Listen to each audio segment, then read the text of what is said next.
جو سرکار دو عالم صلی اللہ علیہ وآلہ وسلم نے حل دے دیا ہے اس امت کو ہر طرح کی گمراہی سے بچنے کا، اس پہ کوئی گفتگو ہوتی ہے؟ اس میں ڈنڈیاں نہ مارے، اس میں تو یہ معنی ہے رسول اللہ نے علی کو مولا فرمایا تو اس میں مولا کا 50 معنی ہیں، وہ ہمیں بتا ہی نہیں گئے۔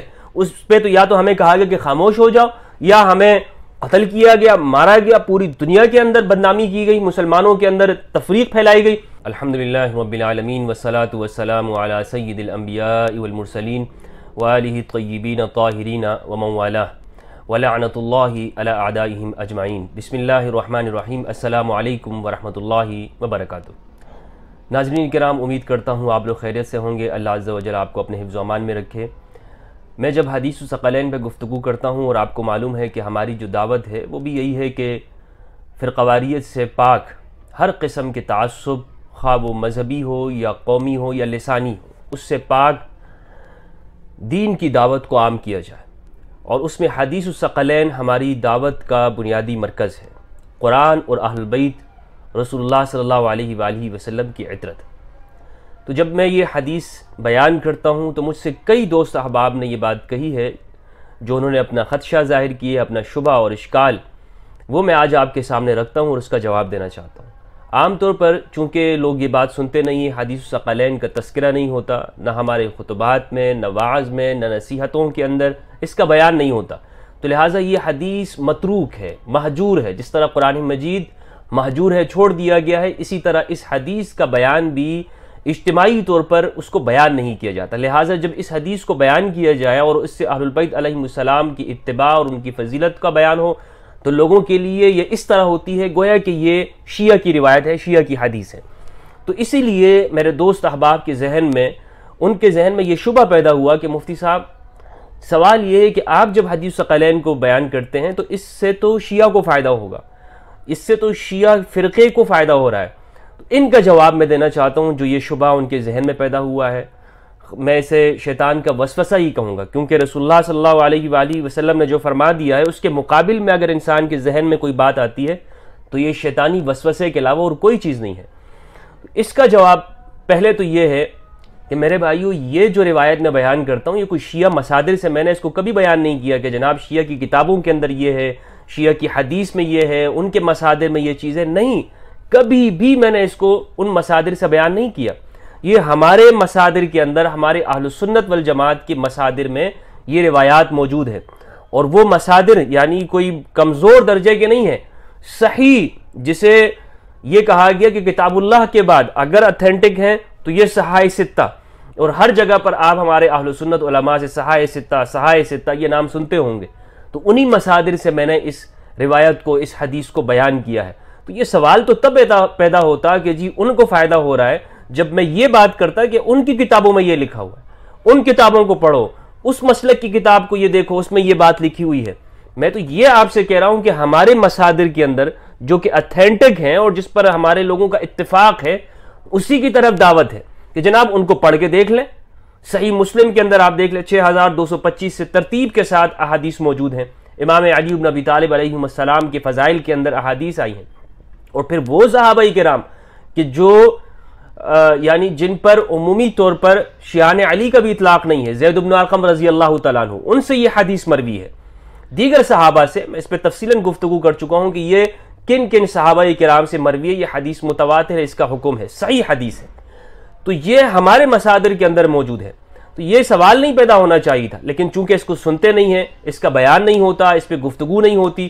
ہمارے ہاں ایک حدیث مرسل طرح کی روایت ہے، موطا امام مالک کے اندر امام مالک نے اسے روایت کی ہے، بلغنی، کہ مجھے یہ بات پہنچی ہے کہ میں تم میں دو چیزیں چھوڑ کے جا رہا ہوں، اللہ کی کتاب اور میری سنت، اسے مضبوطی سے تھام کے رکھو گے تو تم کبھی گمراہ نہیں ہوگے۔ اس روایت کو ہم ہر جمعے کے اندر سنتے ہیں، اپنی مساجد میں سنتے ہیں، علماء سے وعظ و نصیحت کے اندر، ارشاد کے اندر، اور پیر حضرات بھی اس کو بیان کرتے ہیں، لیکن جو حدیث متواتر درجے کی ہے، صحیح ہے، مشہور ہے، کثیر صحابہ نے اس کو روایت کی، حدیث الثقلین، اس کا کوئی نام و نشان نہیں ہے، کوئی بیان نہیں ہے۔ اگر آپ حدیث میں تم میں دو چیزیں چھوڑ کے جا رہا ہوں، کتاب اللہ اور میری سنت، اس کو اگر آپ کسی عالم سے پوچھیں گے، فتویٰ طلب کریں گے کہ جناب اس کا کیا حکم ہے، کسی محدث سے آپ پوچھیں تو آپ سے کہیں گے کہ جناب یہ متواتر ہے، حالانکہ ایسا کچھ نہیں ہے۔ نہ بخاری نے روایت کیا، نہ مسلم نے، نہ نسائی نے، نہ ترمذی نے، نہ ابن ماجہ نے، نہ ابو داؤد نے، کسی نے اس کو روایت نہیں کیا۔ موطا میں یہ بلغنی کے ساتھ موجود ہے، اور پھر مستدرک کے اندر اس کی سند ملتی ہے، لیکن پہلا جو مصدر ہے اس کے اندر اس کی سند موجود نہیں ہے۔ لیکن وہ روایت جو کہ حدیث الثقلین ہے، تمام کتابوں کے اندر موجود ہے، ہماری صحاح کے اندر موجود ہے، اس کا ہم بیان نہیں سنتے ہیں۔ تو پھر اس کا نتیجہ یہی نکلنا ہے کہ ذہن میں یہ بات پیدا ہو کہ جناب یہ تو آپ شیعوں والی روایت بیان کر رہے ہیں۔ دوسری بات یہ ہے کہ اگر میں نے اس کو اہل سنت مصادر سے بیان بھی کیا اور آپ یہ کہہ رہے ہیں کہ اس سے شیعوں کو فائدہ ہوگا، تو کس طرح سے شیعوں کو فائدہ ہوگا؟ اگر میں نے کبھی یہ دعوت دی ہو کہ جناب آپ اس شیعہ مسلک کی طرف دعوت دی ہو کہ آپ کسی ایک سے کہا آپ شیعہ مسلک اختیار کر لیں، کبھی کوئی کہہ سکتا ہے کہ میں نے کسی سے کہا ہو؟ میں اس حدیث کو بیان کرنے کے بعد تو آپ کو فرقوں سے نکال رہا ہوں، آپ کو میں لا رہا ہوں قرآن مجید کی طرف اور اہل البیت علیہم السلام کی تعلیمات کی طرف، اور ہماری پوری دعوت کو آپ دیکھ لیں، اس میں آپ کو فرقواریت کوئی نظر نہیں آئے گی۔ ہمارے نزدیک جتنے بھی مسلمانوں کے فرقے ہیں، کسی کو مشرک تک ہم نہیں کہتے، نہ ہمارا یہ طرز ہے۔ تو اس حدیث کو بیان کر کے ہم مسلمانوں کو ایک پلیٹ فارم کے اوپر لانا چاہتے ہیں کہ جس سے مسلمانوں کی وحدت ہو، کہ آپ ہر فرقہ دوسرے کو کافر کہہ رہے ہیں، دوسرے کے اوپر شرک کے، گستاخی کے، توہین کے الزامات لگ رہے ہیں، یہ کہہ رہے ہیں کہ جناب وہ صحابہ کی گستاخ ہیں، وہ کہہ رہے ہیں کہ یہ رسول کے گستاخ ہیں۔ ان سب اختلافات کا جو خاتمہ ہے وہ ہمیں نظر آیا کہ وہ حدیث ثقلین کے اندر ہے، اور اس الفاظ موجود ہیں کہ رسول اللہ صلی اللہ علیہ وآلہ وسلم نے فرمایا کہ میں تم میں 2 چیزیں چھوڑ کے جا رہا ہوں، جب تک تم انہیں مضبوطی سے تھام کے رکھو گے کبھی گمراہ نہیں ہوگے۔ وہ گمراہی کیا ہے؟ آج اجتماعی طور پر جو امت مسلمہ فرقواریت کا شکار ہے، زوال کے اندر ہے، یہی تو گمراہی ہے۔ اس گمراہی سے نکلنے کا حل وہ رسول اللہ صلی اللہ علیہ وآلہ وسلم نے اس امت کو دے دیا کہ الثقلین، ان کو مضبوطی سے جب تک تم تھام کے رکھو گے کبھی گمراہ نہیں ہوگے۔ آج حل پیش کیے جاتے امت کی ترقی کے حل، امت کو زوال سے نکالنے کے حل، جی فرقہ واریت اس طرح ختم ہوگی، یوں ختم ہوگی، یوں آ جاؤ۔ لیکن جو حل رسول اللہ نے پیش فرمایا، جو سرکار دو عالم صلی اللہ علیہ وآلہ وسلم نے حل دے دیا ہے اس امت کو ہر طرح کی گمراہی سے بچنے کا، اس پہ کوئی گفتگو ہوتی ہے؟ اس حدیث کو تو کوئی چھیڑتا نہیں، ہاتھ بھی نہیں لگاتا، نہیں اس سے شیعہ کو فائدہ ہوگا، اس سے تو نہیں آپ بات کرتے ہیں۔ تو جب آپ اس پہ ڈسکس ہی نہیں کرتے ہیں تو یہی بات آپ کے ذہن میں آتی ہے۔ دوسری اہم بات وہ یہ ہے کہ یہ اس سے شیعہ کو اس لیے بھی فائدہ ہو رہا ہے کہ آپ اس کو بیان نہیں کرتے۔ جب آپ اس کو بیان کریں گے، اور اگر آپ چاہتے ہیں کہ نوجوان جو آج تیزی کے ساتھ وہ تشیع کی طرف جا رہے ہیں، اہل البیت علیہم السلام کے فضائل اور ان کے حقوق کو قبول کر رہے ہیں، اور ان فرقہ پرست مولویوں کی باتوں سے ان کو اطمینان نہیں ہو رہا، اور آپ چاہتے ہیں کہ آپ کو نوجوان وہ سنیت سے نہ نکلے، تو اچھی بات ہے۔ اگر آپ ان کے لیے فکر مند ہیں تو سب سے پہلے آپ کو یہ کرنا ہوگا کہ آپ واپس اس حدیث الثقلین کو قبول کر لیں، اس میں ڈنڈیاں نہ مارے۔ اس میں تو یہ معنی ہے رسول اللہ نے علی کو مولا فرمایا، تو اس میں مولا کا 50 معنی ہیں، مولا کا یہ معنی ہوتا ہے، دوست ہوتا ہے، یار ہوتا ہے، جگری دوست ہوتا ہے، ان کو صرف آئی لو یو کہے۔ تو یہ اس طرح کی باتیں نہ کرے، ڈنڈی نہ مارے اس کے اندر۔ رسول اللہ صلی اللہ علیہ وآلہ وسلم نے جو فرما دیا اس میں تحریف نہ کریں، یہود علماء کا شیوہ اختیار نہ کرو، اور جو جس معنی کے اندر موجود ہے اس معنی کے اندر قبول کر لے۔ اب چاہے اس سے آپ کے عقائد متزلزل ہوں یا نہ ہوں، آپ نے قبول اسی طرح کرنا۔ اگر نہیں کرتے پھر وہی بات ہے کہ نوجوان جب اس چیز کو سنے گا تو وہ لازمی بات ہے حق کی طرف آئے گا۔ آپ تو کسی کو روک نہیں سکتے کہ وہ حق کی طرف نہ آئے۔ پھر آج کے زمانے کے اندر جو کہ انٹرنیٹ کا زمانہ ہے، آپ دیکھیں کہ معلومات عام ہو رہی ہیں۔ پہلے لوگوں کی زبانوں کو بند کیا جاتا تھا، مارا جاتا تھا۔ اموی زمانے کے اندر تو ایسا وقت بھی گزرا ہے کہ اگر کسی کو نام علی ہوتا اس کو قتل کر دیا جاتا۔ ایک محدث تھے، ان کا نام علی، وہ کہتے تھے، ان کے باپ کہتے تھے اس کا نام علی نہیں ہے، علی ابن رباح۔ آپ ان کے حالات زندگی سیار اعلام النبلاء میں پڑھ لیں کہ ان کو علی نہیں علی کہتے تھے۔ کیوں کہتے تھے؟ اس لیے کہ وہ لکھتے ہیں کہ علی نام رکھنے والے کو اموی زمانے کے اندر قتل کر دیا جاتا تھا۔ پھر یہ الزامات لگتے تھے کہ جو بھی نظر آتا کہ وہ اہل البیت کے پاس بیٹھا ہو یا اہل البیت علیہم السلام کے حقوق کی بات کرتا ہو، ان سے محبت کے، اور وہ شیعہ بھی نہ ہو، سنی ہو۔ اور سنیت کی کیا نشانی؟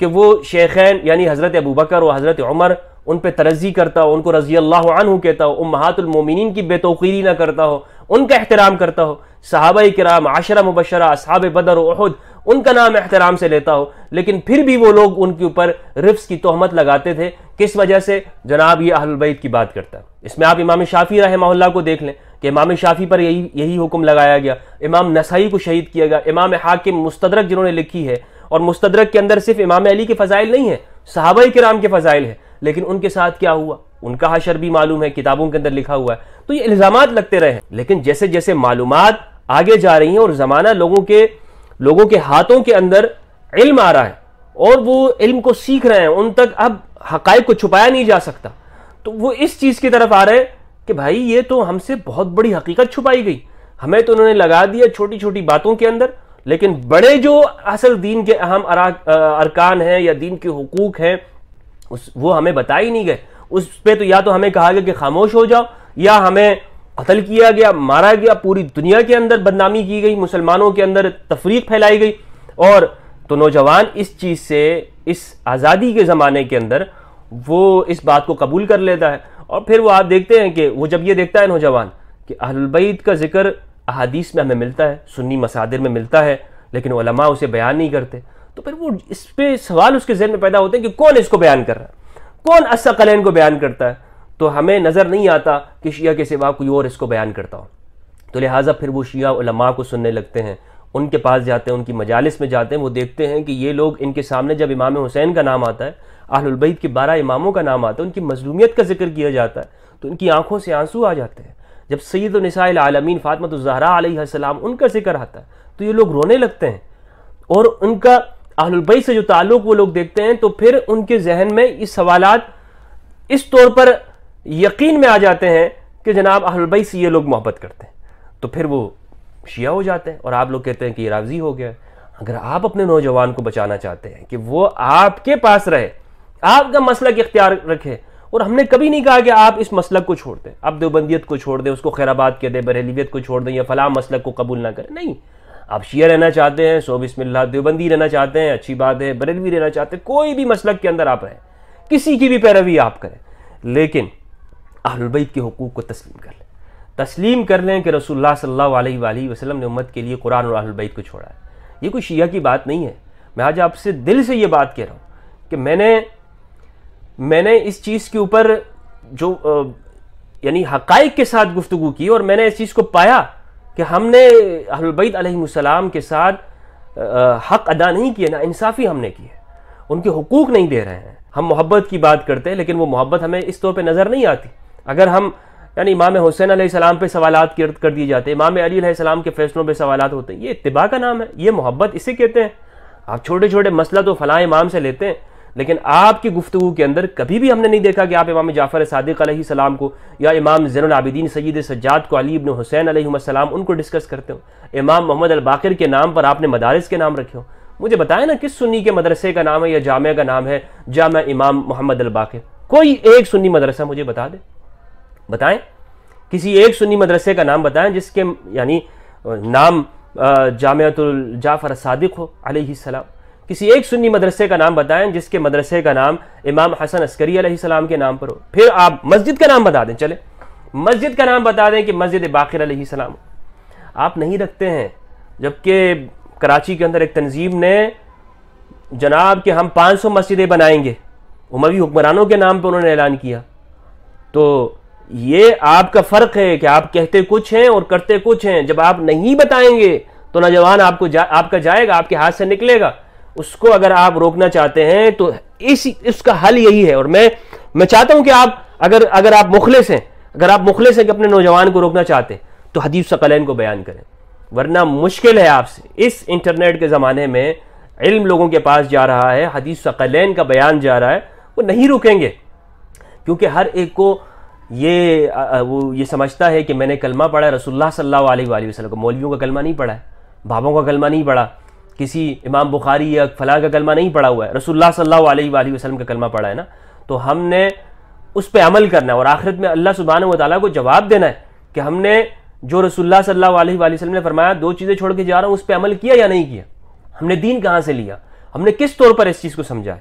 تو یہ وہ بات ہے جو میں چاہ رہا تھا کہ وسوسہ، میں اس کو وسوسہ اسی لیے کہتا ہوں کہ اہل البیت علیہ السلام کے بارے میں اگر کسی ذہن میں سوال پیدا ہوتا ہے نا، تو ایک تو وہ ایک نادانی کی بنیاد پر ہو کہ جناب سمجھنا چاہتا ہوں، دوسرا یہ ہے کہ ہمارے دلوں میں اور ذہن میں یہ بات بٹھائی گئی ہے.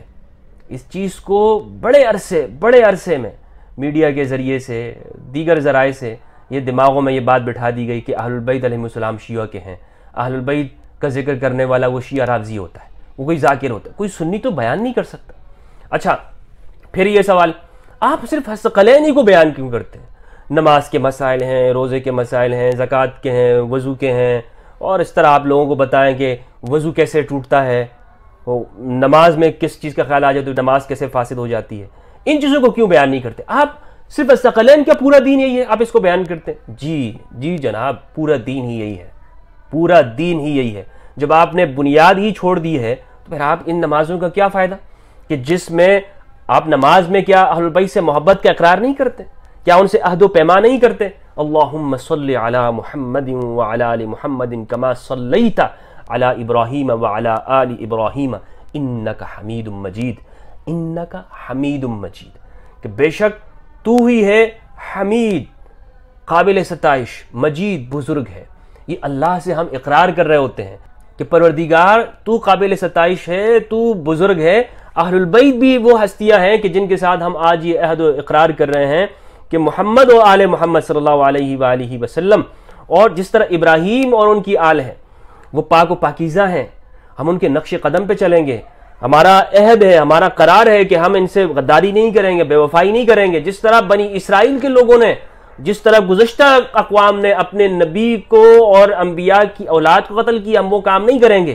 آج تو یہ نہیں ہوتا کہ انبیاء کو قتل کیا، یعنی آج تو نہیں ہے نا، یعنی آج کوئی نبی ہی نہیں ہے، لیکن ان کی اولاد کے ساتھ کیا رویہ ہے، ان کے حقوق بیان نہیں ہوتے۔ اور اس امت نے ان کی نبیوں کی اولاد کو قتل کیا، اس میں کوئی شک و شبہ ہے کہ امام حسین علیہ السلام اور ان کے خانوادے کو شہید کیا گیا۔ پھر وہ پوری آگے تاریخ آپ دیکھ لیں کہ اہل البیت علیہ السلام کے ساتھ کیا ہوا۔ تو یہ ہم اقرار کرتے ہیں، عہد و پیما کرتے ہیں اللہ سبحانہ و تعالیٰ کے ساتھ کہ جس طرح تو قابل ستائش ہے، بزرگ ہے، تو اہل البیت وہ ہستیاں ہیں جن کو تو نے یہ پاکی عطا کی ہے، ہم ان کے پیچھے چلیں گے۔ ان سے رجس سے دور ہے، یعنی کسی بھی طرح سے رجس ان کے قریب نہیں آتا، خطا ان سے نہیں ہوتی ہے۔ افسوس ہم خطا کو ان کی طرف منسوب کرتے ہیں، ہم برائیوں کو ان کی جانب منسوب کرتے ہیں۔ ہمارے لیے کوئی ایرا غیرہ وہ امام بن جاتا ہے، اہل البیت ہمارے لیے امام نہیں بنتے۔ تو نماز، اور اسی لیے یہ پورا دین یہی ہے ثقلین۔ جب آپ نے اسی چیز کو چھوڑ دیا تو پھر آپ چھوٹے چھوٹے مسائل یہ کیا کریں گے اس سے؟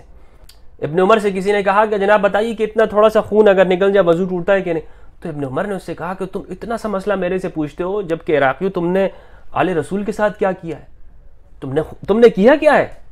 تو اس لیے میں آپ سے کہتا ہوں کہ چھوٹی چھوٹی باتیں، مسئلے تو آپ لوگ پوچھنے کے چکر میں رہتے ہیں۔ مولوی صاحب بیان کر رہے ہوتے ہیں مسجد میں، جناب یہ اس میں یوں نہ کریں، مسجد میں داخل ہوتے ہوئے دایاں پیر، نکلتے ہوئے بایاں پیر، واش روم میں جاتے ہوئے بایاں اور نکلتے ہوئے، یہ مسائل آپ بیان کرتے ہیں، لیکن آپ یہ بیان کرتے ہیں کہ درود کا مطلب کیا ہے؟ آپ یہ گفتگو کرتے ہیں کہ اہل بیت ان کی تاریخ کیا ہے، ان کی قربانیاں کیا ہے؟ بتائیے، انصاف سے بتائیے مجھے۔ اگر کرتے ہوں تو ٹھیک ہے، نہیں کرتے ہوں تو پھر سوچیے پھر اس چیز کو، اور پھر مجھے جواب دیجیے گا۔ اور میں آخر میں آپ سے پوچھنا چاہتا ہوں، اگر آپ نے کسی جگہ پہ ایسے کوئی دیکھا ہے تو جہاں پہ اہل البیت علیہ السلام کے نام پہ مساجد ہوں اور سنیوں کی ہوں اور وہاں پہ اہل البیت کے حقوق بیان کیے جاتے، تو کمنٹ میں ضرور لکھیے گا، بتائیے گا، تاکہ ہم بھی وہاں جا کے دیکھیں۔ اللہ سبحانہ و تعالی ہمیں قرآن مجید اور اہل البیت علیہ السلام کے اسوہ اور ان کی اتباع کرنے کی توفیق عطا فرمائے۔ السلام علیکم ورحمۃ اللہ وبرکاتہ۔